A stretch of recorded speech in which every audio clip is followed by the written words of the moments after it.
My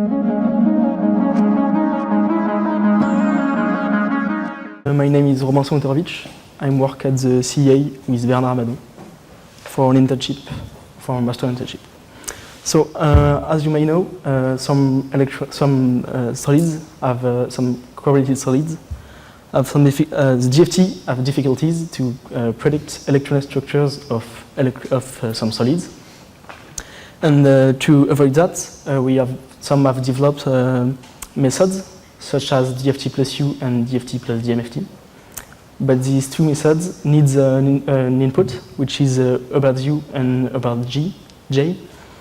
And it exists some methods to calculate those inputs from first principle. So the first thing you want to know when you want to calculate U from first principle is which orbital of your system is correlated.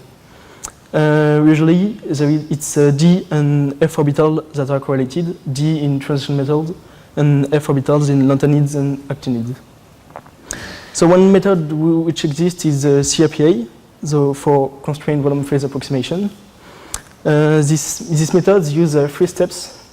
The first one is to determine which orbitals are correlated by projecting them with Wannier orbitals, such as projectile localized orbital Wannier function. In parallel, you have to do a constraint screening calculation. So a constraint screening is just a normal screening calculation where you remove some transition inside the correlated bands.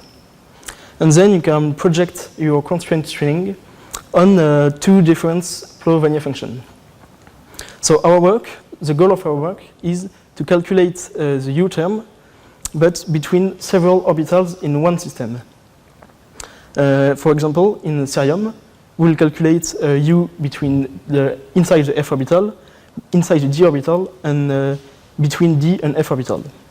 And in order to do that, we use the implementation of the cRPA of the Wannier function, previously done by Alexis Gérosier. So on the left here, it's the old way to do cRPA calculation. So here you select your correlated orbital, and here you select your correlated bands. The new implementation is just an interfacing of the Wannier keywords with the cRPA. So here you select the number of atoms which are correlated, the index, and the bands.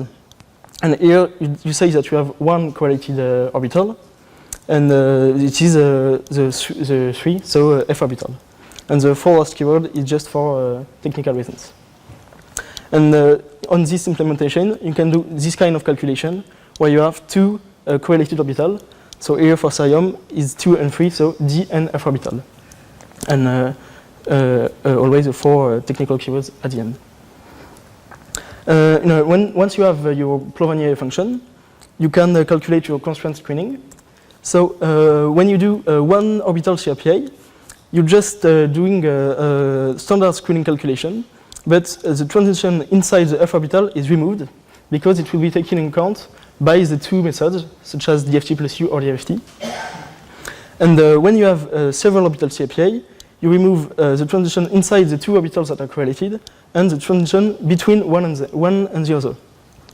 So by doing this, you will have a screening of all the system. So once you have calculated the constraint screening and the Wannier function, you can calculate your definition of the interaction matrix. So in the one orbital model, the interaction matrix is the interaction of 2 electrons situated on the same atom and the same orbital. So here is the constraint screening. Here it's M1 and M2, which is 2 different electrons in the same atom and the same orbital.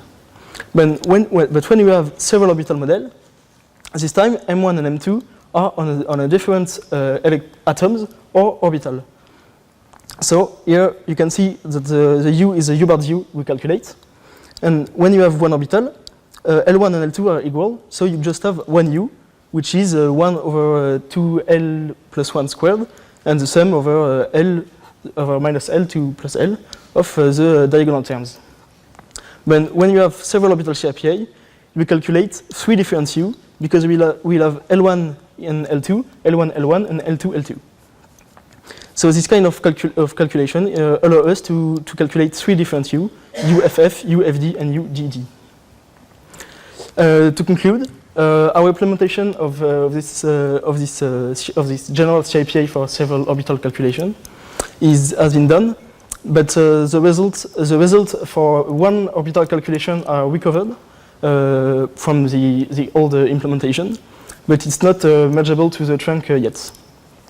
In the short term, we will be able to calculate U between the different orbitals and to compare them to a result to an article from 2017 where this kind of calculation has been done, and then test orbital interaction on other systems from this article.